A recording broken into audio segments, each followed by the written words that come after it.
लोकसभा निवडणुकीच्या पार्श्वभूमीवर कायदा सुव्यवस्था अबाधित ठेवण्यासाठी नाशिक रोड आणि उपनगर पोलीस ठाण्याच्या संयुक्त विद्यमाने पोलीस पथसंचलन करण्यात आले।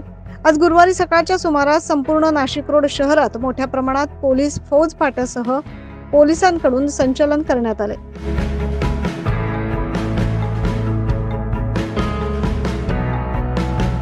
पोलीस संचलन नाशिक रोड, बसस्थानक, मालधक्का रोड, देवळाली गाव, गांधी पुतळा, सोमवार पेठ, रोकडोबावाडी, कॅटलरी सेंटर रोड मार्ग, अनुराधावरून नाशिक रोडवर चाणक या ठिकाणी संपन्न करण्यात आले। या संचलनात नाशिक रोड पोलीस ठाण्याचे वरिष्ठ पोलीस निरीक्षक रामदास शेळके, उपनगर पोलीस ठाण्याचे वरिष्ठ पोलीस निरीक्षक जितेंद्र सपकाळे उपस्थित होते।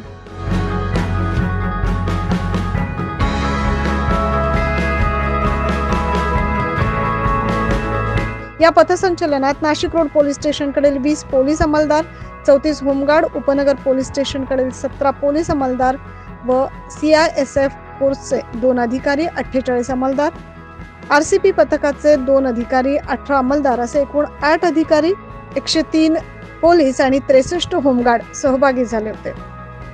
नमस्कार, मी Nashik road police station incharge Ramdas Shelke, police निरीक्षक।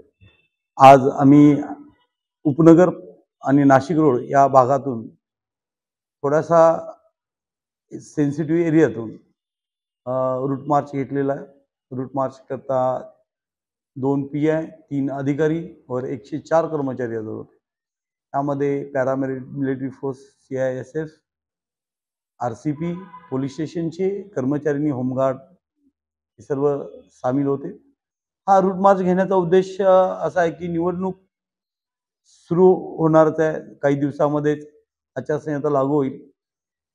उपनगर आणि हा जो नाशिक रोड आहे हा थोडासा गुन्हेगार 2-3 ह्या आठवड्यात गुन्हेगारी खूप मोठ्या प्रमाणात सुरू झाली होती आणि त्याच्यावर त्या ठिकाणी निवडून किंवा इलेक्शन ही मोकळ्या वातावरणात, भीतीमुक्त वातावरणात करण्याकरता माननीय पोलीस कमिशनर साहेब, आमचे आदरणीय कर्णिक साहेबांनी या भागामध्ये आम्हाला फोर्स दिला आणि मार्गदर्शन केलं।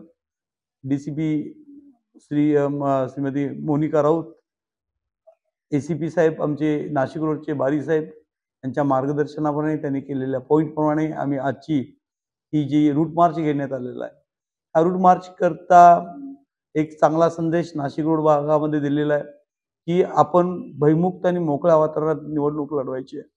कोणी कोणाला घाबरून जायचं नाही आहे, गुन्हेगार कोणत्यापर्यंत येणार नाही आहेत। त्या पद्धतीने आम्ही हा रूट मार्च घेतलेला आहे आणि हा संदेश पोहोचवलेला आहे। 9 न्यूज महाराष्ट्रासाठी प्रतिनिधी जितेंद्र नरवाडे।